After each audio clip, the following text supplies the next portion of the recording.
So tonight, we're going to spend some time with a story that doesn't really go anywhere, and that's intentional. It's the story of a man who cannot finish anything, not because he's lazy, not because he's distracted, but because the structure of his world doesn't allow completion. His name is Sisyphus. Before we get to the rock and the hill and the repetition, we need to slow down and understand what kind of person ends up in a situation like this, because this isn't random. In stories like this, punishment is rarely random. It's usually very specific, very tailored, almost like a system designed for one person. Sisyphus was a king, not especially powerful, not especially heroic, but noticeably clever, and not calm, quiet cleverness, not the kind that builds things slowly, more like restless cleverness, the kind that looks at rules and immediately starts asking where the gap is, what can be exploited, how far something can be pushed before it breaks. If you imagine a world where gods exist, not distant gods, but very present ones, watching, reacting, interfering, then that kind of personality is risky, because cleverness in that world has a ceiling, and Sisyphus keeps pressing against that ceiling, not once, not twice, but repeatedly. He observes things, interferes, trades information, manipulates outcomes, not for survival, but for advantage. And slowly, almost quietly, he builds a pattern of avoiding consequences, which feels good at first, because every time you escape something, you reinforce the idea that you can escape again, and again, and again, until eventually you're not reacting anymore, you're testing. And that's where Sisyphus ends up, not surviving, but testing the limits of reality itself, and especially the limits of the gods, which in this kind of story isn't a limit you get to test forever. There's always a moment when the system responds, not immediately, not dramatically, just inevitably. And when it does, it doesn't respond with chaos. It responds with precision, a response that matches the pattern. For now, just stay with the idea of a person who keeps finding ways to avoid the natural end of things, avoiding consequences, avoiding endings, avoiding closure. If you slow that down, it becomes less dramatic and more familiar, because most loops don't feel like punishment at the beginning. They feel like control. And Sisyphus had a lot of control for a while, until he didn't. At some point, the pattern becomes visible, not just to other people, but to the system itself. And in this story, the system is the gods. The gods in these myths are not calm, not distant, and definitely not neutral. They react. They notice when someone crosses a line. Sisyphus crosses a very specific one.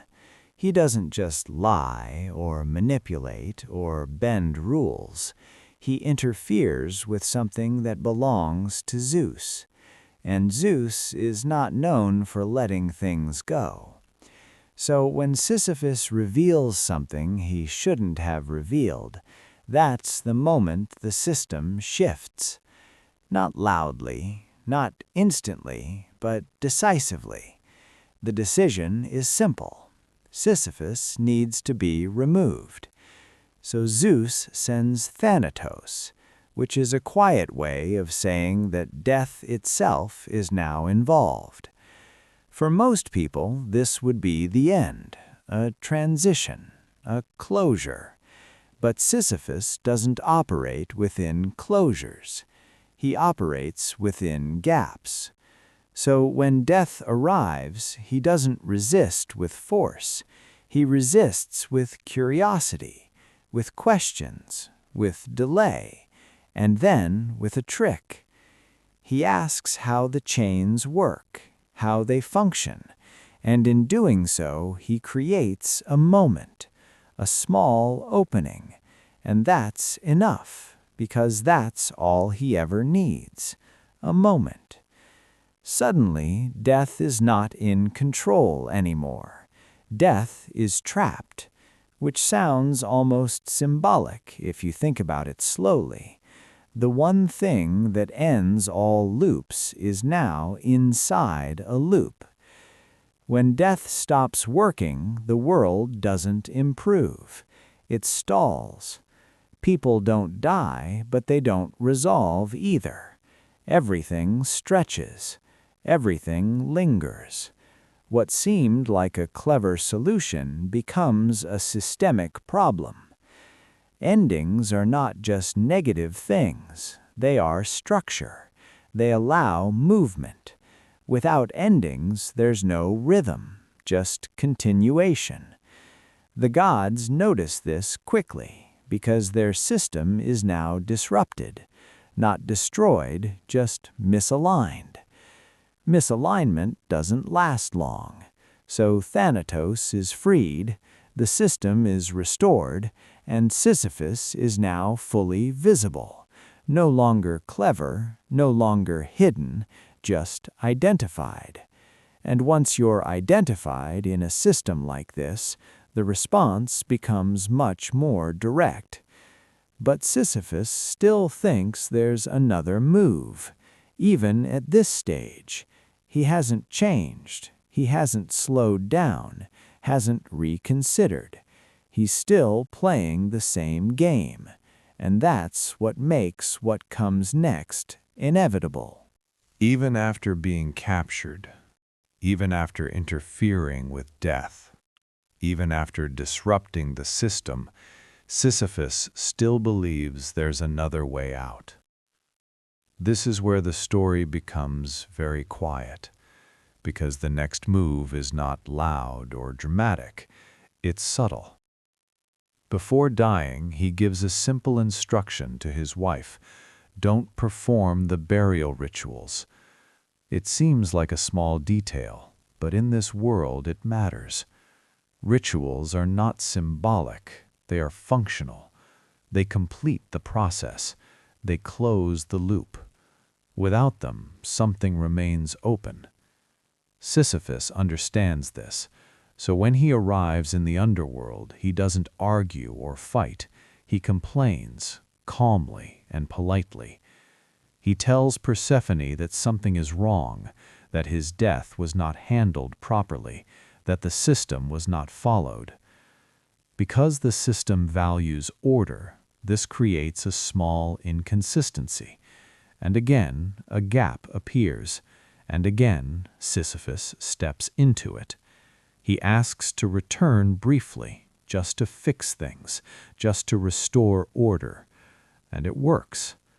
This reinforces everything he believes, that systems can be bent, that rules can be navigated, that there is always another move. So he returns to the world of the living, and then, very quietly, he stays. He doesn't fix anything. He doesn't come back. He simply resumes his life as if nothing happened. And for a while, this works, which is important, because patterns don't break immediately. They continue until something forces them to stop. This time, that force is final.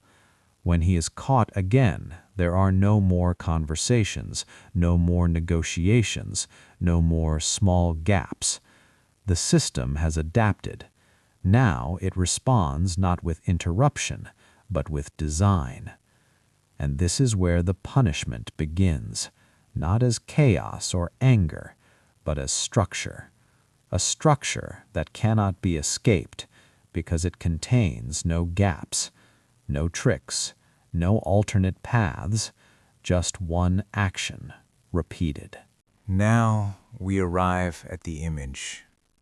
A hill, a rock, and a man standing at the bottom.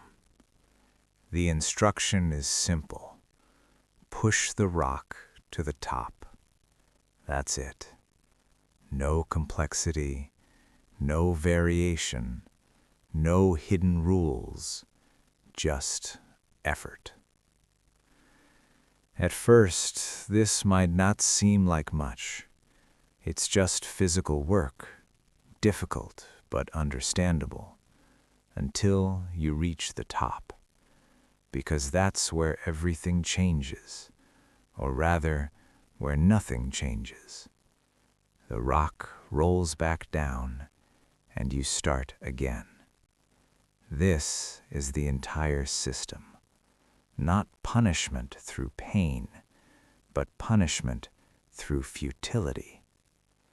Effort without progress creates a very specific feeling, a quiet kind of exhaustion. What makes this effective is that it removes every tool Sisyphus used before. Cleverness doesn't help. Timing doesn't help. Negotiation doesn't exist. There is no one to talk to, no rule to reinterpret, just a task. The task doesn't change, the outcome doesn't change, and slowly the pattern shifts from control to repetition, from strategy to routine, from thinking to doing. If you stay with that long enough, you realize something subtle. This is not chaos. This is perfect order. A closed loop, a system with no exit condition. Once you're inside, there is no outside. If you imagine doing something like this long enough, not minutes or hours, but indefinitely, the mind does something interesting. It stops expecting an end. And when that happens, the experience changes. At the beginning, the task feels like punishment because there is still an expectation of completion. You push the rock, and somewhere in the background there is a thought that this should end. But it doesn't. So you push again and again, and each time the expectation loses a little strength until eventually it disappears. What remains is just the action. Push, step, breathe, repeat. This is where the story becomes strangely quiet. Once expectation fades, there is nothing left to resist.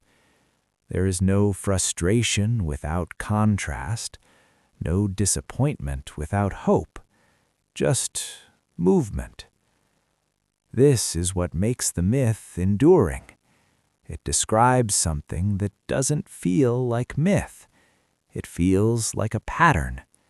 Repetition without clear progress, effort without visible outcome, days that resemble other days, tasks that return no matter how many times you complete them. The mind adjusts. It simplifies, reduces, focuses until the loop becomes manageable, not enjoyable, not meaningful, just stable. And stability, even this kind, has a certain calmness, because nothing unexpected happens. No surprises, no disruptions, just continuation. And continuation is predictable, and predictability is quiet. In the end, there is no resolution, no twist, no escape.